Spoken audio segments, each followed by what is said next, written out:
নিজেদের জীবনকে অতিবাহিত করেছে। আল্লাহ কয় আমি আল্লাহ ডাইরেক্ট নিষেধ করলাম, লা তাকুলু, খবরদার বলবা না। সুবহানাল্লাহ। আর আমাদের দেশ কত রকমের কথা কয়, মৃত ব্যক্তি কাউরে কোনো সাহায্য করতে পারে না। আল্লাহ কয় তুই যে প্রথমে মৃত শব্দটা ব্যবহার করছো, এটাই ব্যবহার করা যাবে না, নিষেধ। আল্লাহর হুকুম মানা নফল না সুন্নাত? মাশাআল্লাহ, ওয়াজও খেয়াল আছে। আল্লাহর হুকুম মানা প্রত্যেক ঈমানওয়ালা মুসলমানের জন্য ফরজ।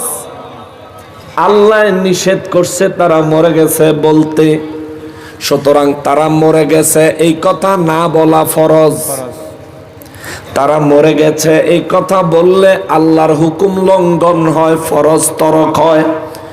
নামাজ পড়ো আল্লাহর হুকুম, নামাজ পড়লে আল্লাহর হুকুম ফরজ আদায় হয়।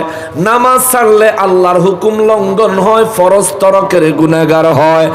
এ মুসলমানেরই ঠিক একইভাবে যে ব্যক্তি আল্লাহর ওলিরা মরে গেছে এই ধরনের শব্দ ব্যবহার করে, মনে রাখবেন একবার বললে আল্লাহর একটা ফরজ তরক করলো, দুইবার বললে দুইটা ফরজ তরক করলো, তিনবার বললে তিনটা ফরজ তরক করলো।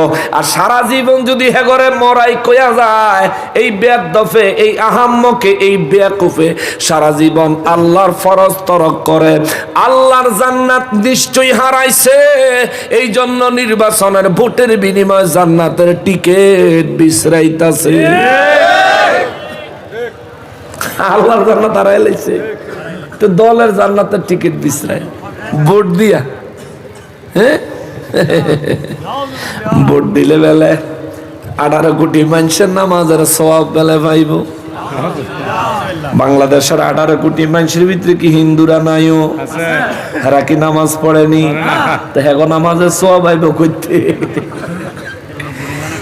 এরা পড়লে না, এরা তো নামাজই পড়ে না। খ্রিস্টান আছে না, ইহুদি আছে না, বৌদ্ধ আছে না, এরা কি নামাজ পড়ে নাকি? কি একটা আজীব কথা। আল্লাহ হেদায়েত দেখ জোরে করা আমিন। কি জামান আইলো রে বাবা, হ্যাঁ।